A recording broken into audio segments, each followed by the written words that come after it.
À propos du nuage, je me souviens qu'un jour, le beau ciel bleu de la campagne s'en couvrit, et que bientôt l'orage se mit à gronder. Les éclairs sillonnaient les nuages sombres, et je vis à quelque distance tomber le tonnerre. Loin d'en être effrayée, j'étais ravie. Il me semblait que le bon Dieu était si près de moi. Papa n'était pas tout à fait aussi content que sa petite reine. Non que l'orage lui fît peur. Mais l'herbe et les grandes pâquerettes, qui étaient plus hautes que moi, étincelaient de pierres précieuses. Il nous fallait traverser plusieurs prairies avant de trouver une route, et mon petit père chéri, craignant que les diamants mouillent sa petite fille, la prit malgré son bagage de ligne et l'emporta sur son dos. Pendant les promenades que je faisais avec papa, il aimait à me faire porter l'aumône aux pauvres que nous rencontrions. Un jour, nous en vîmes un qui se traînait péniblement sur des béquilles. Je m'approchai pour lui donner un sou, mais ne se trouvant pas assez pauvre pour recevoir l'aumône, il me regarda en souriant tristement et refusa de prendre ce que je lui offrais. Je ne pus dire ce qui se passa dans mon cœur. J'aurais voulu le consoler, le soulager. Au lieu de cela, je pensais lui avoir fait de la peine. Sans doute le pauvre malade devina ma pensée, car je le vis se détourner et me sourire. Papa venait de m'acheter un gâteau, j'avais bien envie de le lui donner, mais je n'osais pas. Cependant, je voulais lui donner quelque chose, qu'il ne puisse me refuser, car je sentais pour lui une sympathie très grande. Alors je me rappelais avoir entendu dire que le jour de la première communion, on obtenait tout ce qu'on demandait. Cette pensée me consola, et bien que je n'eusse encore que 6 ans, je me dis, je prierai pour mon pauvre le jour de ma première communion.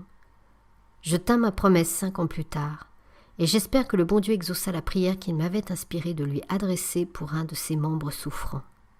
J'aimais beaucoup le bon Dieu et je lui donnais bien souvent mon cœur en me servant de la petite formule que maman m'avait apprise. Cependant, un jour, ou plutôt un soir du beau mois de mai, je fis une faute qui vaut bien la peine d'être rapportée. Elle me donna un grand sujet de m'humilier et je crois en avoir eu la contrition parfaite. Étant trop petite pour aller au mois de Marie, je restais avec Victoire et faisais avec elle mes dévotions devant mon petit mois de Marie que j'arrangeais à ma façon. Tout était si petit, chandeliers et pots de fleurs, que 2 allumettes bougies l'éclairaient parfaitement. Quelquefois, Victoire me faisait la surprise de me donner 2 petits bouts de ras de cave, mais c'était rare. Un soir, tout était prêt pour nous mettre en prière. Je lui dis « Victoire, voulez-vous commencer le souvenez-vous, je vais allumer. » Elle fit semblant de commencer, mais elle ne dit rien et me regarda en riant. Moi qui voyais mes précieuses allumettes se consumer rapidement, je la suppliai de faire la prière. Elle continua de se taire. Alors, me levant, je me mis à lui dire bien haut qu'elle était méchante, et sortant de ma douceur habituelle, je frappai du pied de toutes mes forces. Cette pauvre Victoire n'avait plus envie de rire. Elle me regarda avec étonnement et me montra du ras de cave qu'elle m'avait apporté. Après avoir répandu des larmes de colère, je versai des larmes d'un sincère repentir, ayant le ferme propos de ne plus jamais recommencer. Une autre fois, il m'arriva une autre aventure avec Victoire, mais de celle-ci je n'eus aucun repentir, car je gardais parfaitement mon calme. Je voulais avoir un encrier qui se trouvait sur la cheminée de la cuisine. Étant trop petite pour le prendre, je demandai bien gentiment à Victoire de me le donner, mais elle refusa en me disant de monter sur une chaise. Je pris une chaise sans rien dire, mais en pensant qu'elle n'était pas aimable.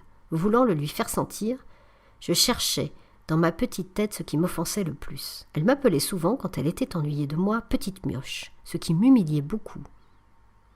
Alors, avant de sauter au bas de ma chaise, je me détournai avec dignité et je lui dis « Victoire, vous êtes une mioche !» Puis je me sauvai, la laissant méditer la profonde parole que je venais de lui adresser. Le résultat ne se fit pas attendre. Bientôt, je l'entendis qui criait « Mamselle Marie, Thérèse vient de me dire que je suis une mioche !»